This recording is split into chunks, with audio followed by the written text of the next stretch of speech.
What's poppin'? My name is Richie, and today I want to show you guys 3 different techniques or 3 different guidelines that you can stick to if you want to create your own custom props in Fortnite Creative. And in the end, hopefully these make you even a better creator. So with that being said, let's jump into it. Did you ever had the problem that you really wanted to do something very cool in Fortnite Creative, maybe something very complex, but you never knew where to start, what to do, where to begin? Simplifying is one of the easiest way in how to get started with a project. So let's take this helicopter, for example. Instead of just trying to figure out how I can rebuild this helicopter, we're gonna take it step by step and chop the helicopter into easy and understandable shapes. Let's take the front of the helicopter where the pilot sits. So in very basic form, this is just a triangle. Let's go to the middle. In a very basic form, this is just a rectangle. If we go back here, this is also just a smaller rectangle. And also the part where the rotor sits is basically just a long rectangle. The rotor itself is just a circle. And if you would translate that into Fortnite Creative, you can see this is how your helicopter could look in a very easy and simplified version, right? So we have the cockpit here, where the player sits or whatever. Then we have the middle part where you can pack in everybody that you need to.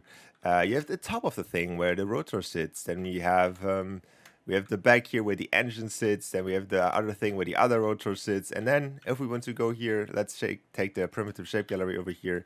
We need a circle. So let's see which one fits the best for our rotor here.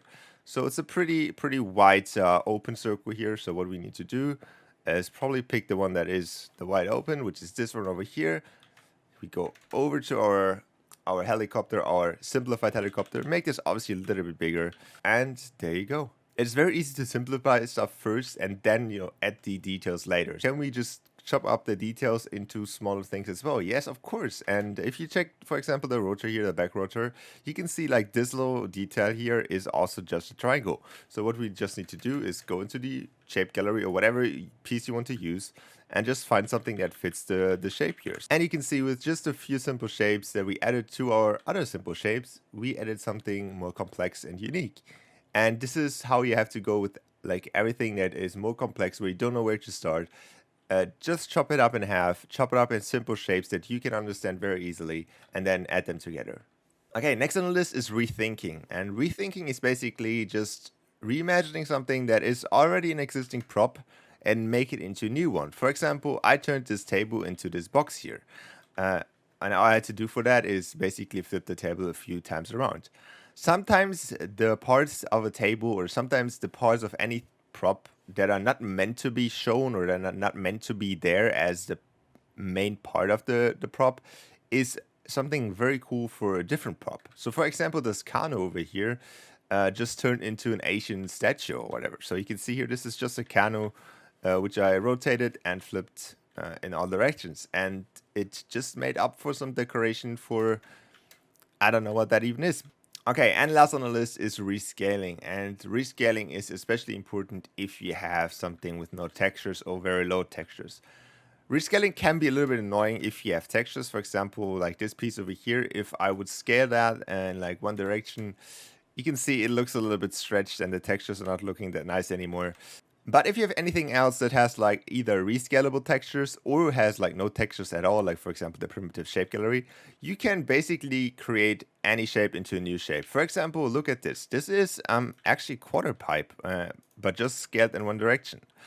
So you can see if we scale it back to the normal size, this was it before, and now it's a completely new shape. Looks like the back end of a chair. Really cool, and you can create so much cool and unique stuff with this. And I know this sounds like super easy and sounds like, yeah, just rescale it and like, okay, where do I start even? I'd recommend one very good exercise on how you can do this is do something like I did here. Just use any shapes and make them into like, for example, chairs. And then you just build like different types of chairs. For example, this is like more of a strandy chair, whatever. This is like a normal chair. Again, we have like more of a like a beach type chair, a modern chair, a bench, whatever. The tables. So you can see here, for example, this one right here. If we put this out, these are just like two shapes put into each other. But if we put them into the floor or something where like, yeah, we can cover it, this makes like a nice TV table or something. Or just normal chairs. Build like chairs out of different different materials, build chairs out of different shapes. Just try to be creative, just try to build as much stuff as you can, and you will learn a lot of stuff while doing that. And if you need something from these pieces, you can always use them. Obviously, you build them yourself, and you have your little gallery of your own things that you already built. So I think it's important to just sometimes go into creative, not particularly wanting to build a map, but just building some props, build some stuff that you really want to do or really need sometimes in the future. And yeah, just play around with the creative tools that you have. And yeah, that is all for the video. Hopefully you could learn something today. And with that being said, I'll see you guys back in the next video. Bye.